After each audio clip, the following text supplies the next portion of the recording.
after President Trump's first election, Antifa just sort of appeared out of the woodwork, as if they'd been there the whole time, but they were just waiting. Or were they just suddenly very well funded, and a fringe group of extremists got the blood they needed to get their heart pumping? Antifa's been making trouble ever since. And since the assassination of Charlie Kirk, Tyler Robinson, who wrote some Antifa shit on his bullet casings and can be tied to them, it's gotten interesting. Of course, another thing that's interesting is if you don't want to be associated with the killing of Charlie Kirk and you're Antifa, you probably shouldn't publish a list of names of right-wing conservative pundits with Charlie's name crossed out.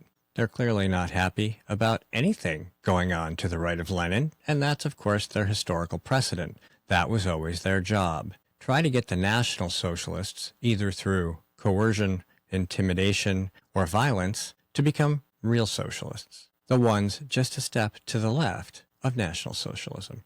And that would be Marxism.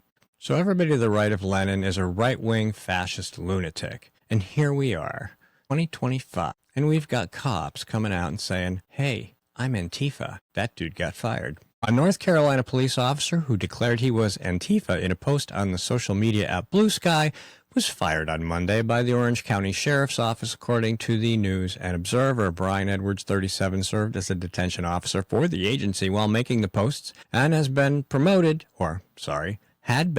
to corporal in May. He wrote, I maintain that the biggest mistake the U.S. government has ever made was letting the traitors from the Civil War back into our country without punishment. There will be war crimes trials, and I can't wait to see every one of them thrown into prison for the rest of their lives, Edwards continued in the post.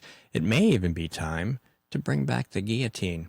He's really clever. Andy Ngo, of course, has been writing about Antifa for many, many years. They threaten him constantly. They've threatened his life. They've beaten the crap out of him. They've threatened his family. And he's been writing about this, obviously, because it's his bread and butter. Since Kirk's assassination on September 10th, the atmosphere has turned more violent on the left. Conservative figures, including myself, have been targeted with a new wave of death threats from those emboldened by the murder. As a result of all this activity, our president, Mr. Donald Trump, released an executive order this week declaring Antifa a domestic terrorist organization. Section 2. Because of the aforementioned pattern of political violence designed to suppress lawful political activity and obstruct the rule of law, I hereby designate Antifa as a domestic terrorist organization. All relevant executive departments and agencies shall utilize all applicable authorities to investigate, disrupt, and dismantle any and all illegal operations, especially those involving terrorist actions. There's a very specific note here about finding out who provides material support. And I think that's really what it comes down to as far as the EO is concerned. Trump wants to see who's funding them. There's a lot of them, Antifa, just here and there, scattered about. So he wants to know where the money's coming from to fund them, kind of the way they sort of shut down the Summer of Love 2025 riots after LA by trying to figure out who was funding them. So it's an interesting problem. The more interesting problem is if Democrats will defend Antifa. Of course, obviously, whenever Trump does anything, the first thing Democrats like to do is say, and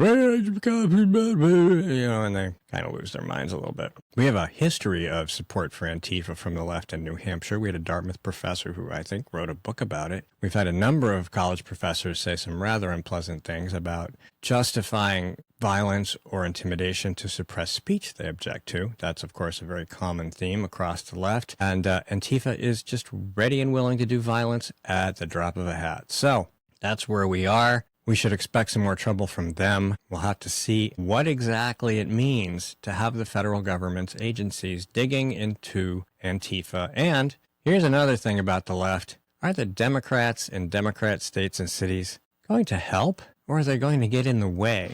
That'll be interesting. See you tomorrow.